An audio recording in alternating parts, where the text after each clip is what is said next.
He knows. But why does it have disadvantage? Yeah, whatever. Oh, because you have to pull a bowstring underwater. Yeah. Like a crossbow's already loaded. Pulling the bowstring, that's a different story. She would somewhat begrudgingly request that as well, then. He just gestures to the crossbows, like doff yonder. Doth yonder. Silver pointed bolts, then, as opposed to arrows. Mm-hmm. I mean, you could try guns. You got body. They do underwater. Oh god. That's a good tinkering and maybe light amount. Oh god, he's turned into dubstep. Nice. Oh, now you're fine. Oh, there you go. You go look at me. Yeah, you're back in there. I went to the server. I'm not downloading anything. But yeah. The guns do work underwater. Took a good bit of tinkering. Some of R&D's kind efforts. You could take a gun. Careful in reloading it, though. Garth is now thinking, what does a rifle do? That's like the only gun she would think about using. What do you mean, what does it do? I mean, like, what's the damage shot? It's 2d8, 150... Oh, snap. You're getting harpoon rounds. That'd be fucking cool. Is that a thing? Yeah. Damn it. It's not that they designed special bullets to make it work. It's more that they designed that could be fired underwater without compromising the gun.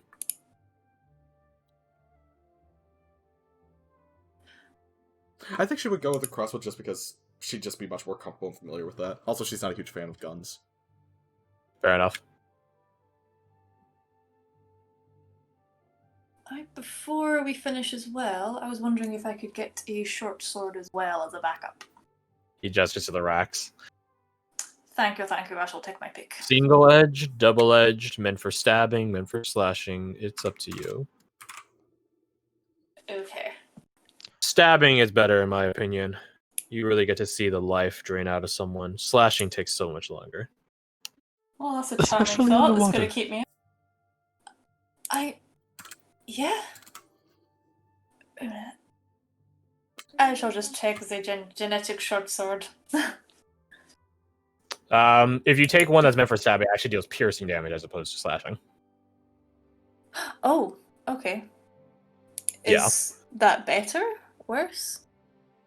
It is what it is. It's what it is. Okay. Like, Varric's, Dirks, they deal piercing damage as opposed to slashing. I mean, I'm probably not going to be using it, but... You never know, I might need it. Maybe run into an anti-magic field. Wouldn't that be crazy at 4th level? Wild. That'd be fucking destructive. Considering I'm pretty sure all of our characters have magic to some degree in their kit. Yeah, but here's the thing. It's not as effective because you don't have magic equipment. So, you'll be fine. Totally. Yeah, totally. Also, out of curiosity, the thoughts just occurred to me. It probably doesn't apply, but how would fire spells work underwater? I think how they work just fine. Do they? By ruling, they work fine. Okay. So this thought just occurred to me there, The and I was spells themselves like... work just fine. The creatures might be resistant to fire. Yes, Okay. if a creature is fully submerged in water, it has resistance to fire. So casting the spell works fine. The saving throw is still work just the same. It's just that the damage output is a bit less. Yeah, okay. And no, it doesn't go by fucking Pokemon rules where lightning does extra. No. Damn it. If I agree to that, I would put like a blast, electrocution radius around any time a lightning spell gets cast, both for the caster and the receiver. They're getting toasted every Has to single be a time. real dick about realistic rules. Yeah. Oh, you're casting lightning bolt and you have metal armor on? Ugh. Ooh, So wait, all of it what goes about straight that? into your torso. Yeah, I just thought there, because I think I've got like at least 3 spells that are fire, and I was like, wait a second. The lightning passes straight through. But yeah, okay, that's fine. Or just get Ironic good. because you're the storm sorcerer. I know, ironic, yeah. I just have a love for fire. What can I say? She's a I'm a pyromaniac. pyromaniac. Hey. But I'll be up front at my station. Do stop by before you head out. Tell me what you've gotten so I can at least record it. I'll get working on those special items, though. Mhm. So he walks back to the front. Well, front. Oh, one last thing. Yes. Assuming you have accounted for the aquatic nature, Yes. do you have any epoxy? Epoxy. Something to seal things with? Yes. So when we, well, specifically Rose and I, go underwater, Waves. we don't get drowned by our heavy armor. We can attach the balsa wood to it to give ourselves some buoyancy. I have things that could help. I don't have strong adhesives, though. I don't have Sovereign's glue just lying around here. No, as long as we have adequate time, it should dry in time and be adequate, at least for a short-term endeavor. I have some things, then. I will say it is more akin, or more suited, rather, for leather working than woodworking. But if that's okay, then I'll get you suited. Suppose we'll have to test if it causes degradation on the wood, though it seems unlikely. I have woodworking adhesive as well. I can give you both. Wonderful. And I suppose you could apply both at different parts. See which one holds up best to the seawater. Wasn't there supposed to be two more of you? Varric and Abigail. Oh, they're It's a smirk. grabbing something by themselves. That's another thing to take care of, I believe. Yes, I'm sure it has nothing to do with Varric's absolute disdain for me. Oh yeah, it's definitely not. Oh, no, of course not. No. I believe that was the root cause, yes. Oh my god. The boy is nothing if not honest, even in his hatred. I find it endearing. Well, he'll have to show up before I give you all the rest of the kit for the mission you're about to embark on. But, as I said, allow me to start working on the silver weaponry. Potions, it would be provided. As for the water breathing, we'll discuss that in a moment. Well, many moments from now. After I finish working. It won't take long. He sets about working. Yeah, the silver bolts, they actually have those already done. Like, Cool. not he probably, it's a matter, this is how, requisition would work. He grabs the ones and then tells people to make more to comp back the same amount. So yeah. As for the trident, it, like, the entire trident head won't be made of silver, just the points, which is honestly all you need. The stabby bits. Yeah, and the back pommel probably has like a smaller like spike as well, so that as well. But again, that doesn't take super long to make, not by D&D fast crafting rules. So yeah, I'd say about 10-15 minutes. You guys grab what you want to grab. Cork grabs according to what Fred wants. He wants a... Oh, yes. Do you have potions of healing as well? That will be included, don't worry. Oh yes, I'd be interested in... Do you have the Manax yet, or is that still trivia? Manax potions exist. I picture Fia like scratching her neck. Just some good good stuff. You got some of them Manax potions, you go? Dave Chappelle's. I have such. We'll talk about those numbers momentarily. Okay. He's like laying out like stacks of bolts. Oh, I have to make... You are provided 60 silver bolts. Hey. Just normal. No plus ones or anything. None of your guys' gears are +1. Yeah, we've been here for literally like less than a day. That's more than none of you guys are Ember's sort of clientele. But anyways, so Trident is provided, Silver Trident, or Silver-headed Trident, whatever you want to call it. Silver Trident works just fine. It has like a wooden like haft to it, but you know, it's only the stabby bits that count. Yeah, sweet. Yeah. He does provide a couple of nets. These aren't like rope nets, or they are rope nets, but he does say that they have like a internal strand of metal wire work as well. So at the core of the rope is just like there's a metal bit there. So they should hold up a bit stronger. Get you 3 of those. Let's see. Fred wanted a good pair of boots that have been treated to repel water. That is provided. They're not fully hydrophobic, treated, but they're well suited for like swamp travel or something like that, so they're easy to clean and such. Certainly prevent water from seeping in.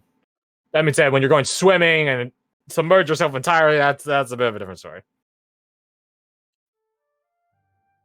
But yeah, as you guys, it takes Ember some time to make the try-in again, 10, 15, 20 minutes. Yeah, well, he's like over there. I would be like watching him, like, do you need any assistance? No, it's fine. And he's like holding like, because I'll imagine like it's just individual heads, right? Of a triangle, like it's a whole like W shape, and he's just basically doing the beginnings of like the curvature, like making that sort of fork shape to it. Yeah, I would just be like studiously watching his craft and seeing what like his techniques are. Probably not any techniques that you've ever seen. I'm not saying that because like you have a lack of smithing. I have a pretty extensive knowledge of smithing, which is what makes this a bit more weird. He uses unorthodox methods. I myself don't know what such is because I'm not a blacksmith in real life, maybe some year. But I'm pretty sure manipulating the fire itself isn't usually in such methods. No, they teach you that they're- like in they're- fucking sophomore year, dude. What you talking about? I forget what it's called, but there is a method where you heat treat only certain parts of it at the time. Interesting. So, like the logic behind not the logic. Well, I guess logic. Yeah, mechanic. so it allows you to greater manipulate the shape of something. So you heat treat a certain part, hammer it then to just where you want, heat treat a certain part, angle and hammer. It Okay. allows you to get a real Proper intricate shape for it. shape. Okay, then yeah, he's probably doing something like that. He probably has like some serration to the trident itself, easy to put on, hard to get off. Which it's usually what fishermen do, but I guess you guys are going fishing in a certain sense. I don't know. It's just the fish Yeah. fight back more. Yeah, and they're not always fish. But yeah. So you're watching the process, and it's a bit unorthodox, but it is effective, and it's very interesting to watch. Very intriguing. And like, So does it like appear to me he's using magic to do this? yes, not in the sense of he's affecting the item itself. It's more affecting the forge and the furnace. Gotcha. Yeah, he would definitely take note of that. Like, okay, you can use magic for smithing, but it doesn't create a magic product. It just streamlines the process in certain ways. Exactly. So yeah, you're studiously observing Ember, and he doesn't mind. Honestly, he sort of trances out, like he sort of ignores you, and you see like as the product gets further and further down the line and finalized, like he goes from like a quaint smile to like a small, like still a small smile, a smile, a grin, a smirk, a malicious glee, like you could tell, like anyone watching this, you could tell that he's imagining in his head that assorted implements and methods that this thing will be used in, all of which are obviously murderous. Yeah, no one should really get a kick out of it this much, even if it is their craft. That being said, isn't stopping him. I guess some people probably get a kick out of this sort of stuff, murderous people, but whatever. But while you are watching Ember, so you got that bit. I'll roll 1d2. Let's see who gets and no, Cork's not in this, right? You know, it just same deal. Just pretend he's not there. Just shh. All right. So 1, I'm going by the bottom of roll 20 there. 1 will be Fia. This 2 will be Rose. Okay, noted. So while you guys are like, strapping your gear on, again, it takes like 5 minutes to don heavy armor. I think, isn't it? Like 1 minute, or is it 5 minutes? 5. Yeah, I can't remember. I think I want to All say right, it's 10 I'm minutes to already get on on, it. 5 minutes to get off. I'm already on it. I thought there was like a table for this, wasn't there? There is. It's in the armor section. I don't see it. I'm blind. Can I book up here? No. Oh wait, it's after the armor table. That's one. Yeah. 10 minutes to don heavy armor, 5 minutes to doff it. Hey. 5 minutes to don medium armor, only 1 minute to doff it, and then 1 and 1 for And you half it if you have help. Yeah. So, while you're, I don't know if someone's helping you, maybe, I don't know, obviously Ratesy is a bit occupied, predisposed mentally. Let's say Cork is helping you. Varric did give you guys like or rather, you guys have still like the apparatuses that Varric gave you guys, that one that allows him to heal you. So you had to transition that from one set of gear to the other, because obviously, it doesn't work if you don't have it on. No one has the augment right now. I know before Korak had it, no one has it right now. Varric took that back. Or rather, it's inert and it had to be given back. But yeah, so while you're donning or getting donned in your armor, Rose, someone approaches you. Like your back is like to the doorway that leads into this sub compound, and then you hear a voice from behind you. And it's really blatant. It's really straightforward. It's a man's voice. Can I see that? She takes like half a step away from the person that's talking and turns around to look at him. It's a man. Varric, his like new mask, his new plate, his helmet isn't a helmet. It's just a mask that goes about, covers like his nose, his mouth, his cheeks and stuff like that. So you guys can see his eyes. This man is something similar. Not exactly, but the design style or the coverage area of this plate mask is similar to Varric's.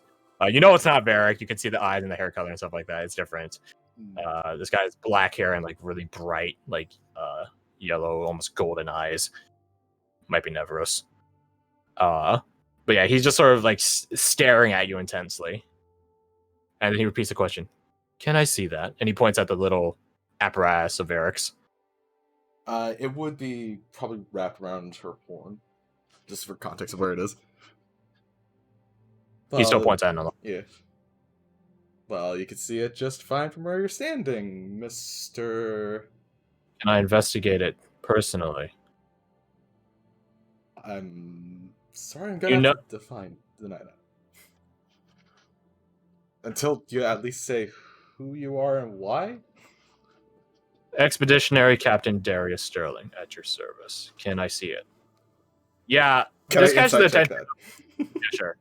This catches the attention of all of you, or at least those of you that aren't hyper focused. I don't know. It's up to you if Ritzy is able to hear this. Yeah, it seems like he's yeah. Pretty, You're focused. that man is one track. He's out. Then she's just like, oh, okay, and then just pops off and hands it over to him. He begins turning it over in his hands. Yeah, you notice something. So basically, you, Fia, and Korak that's noticing this guy. He doesn't blink. He never blinks. Ever. But his eyes don't look like they're strained or anything. I mean, I never said that.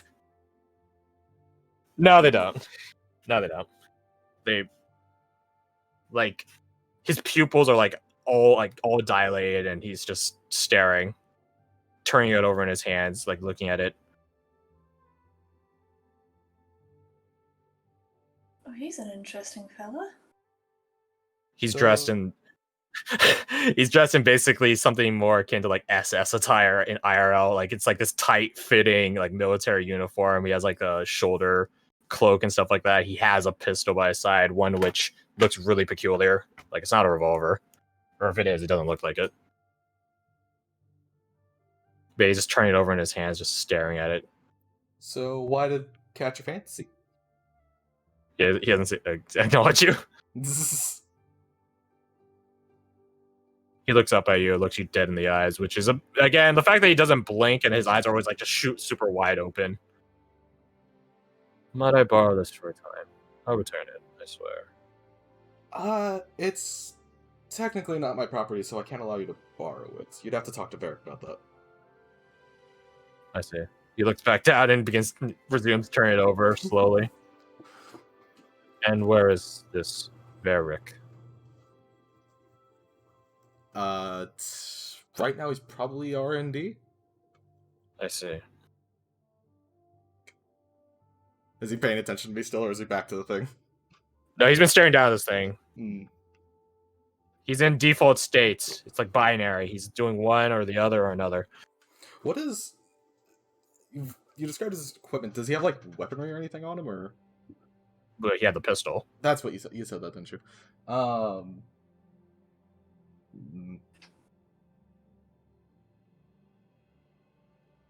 He definitely has magical gear. Mm. Like, different bits and pieces of his attire, his gear glow. Like the trimmings of it. It's like a Division agent, from Ubisoft's The Division. Right. Or my bad, Tom Clancy's The Division.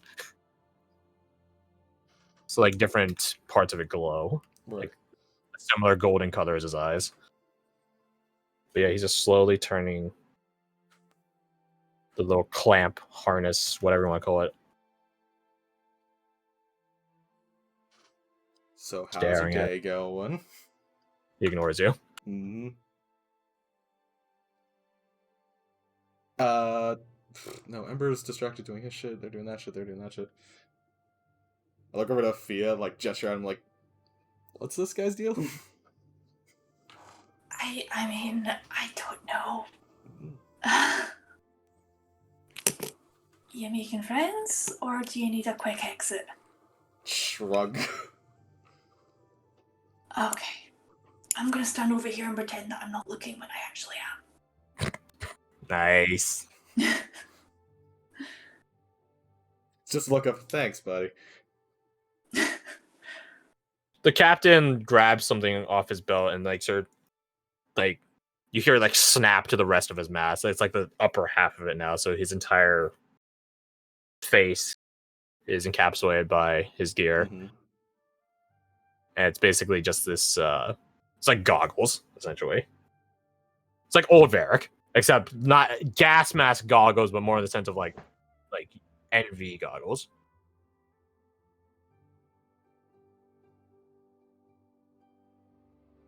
It's like little tiny, like more smaller, more equivalent to actual eye size, like those lenses, which glow the same way as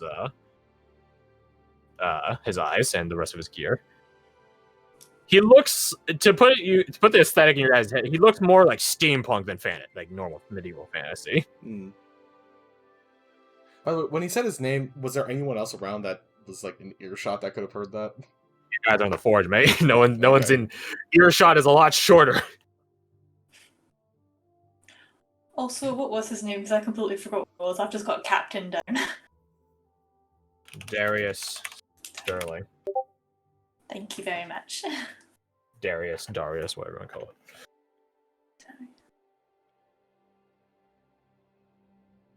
Some time passes, and then you see out of the corners of your eye Rose, Abigail, and Varric leaving the front doors of Expeditionary HQ and begin heading over your guys' way.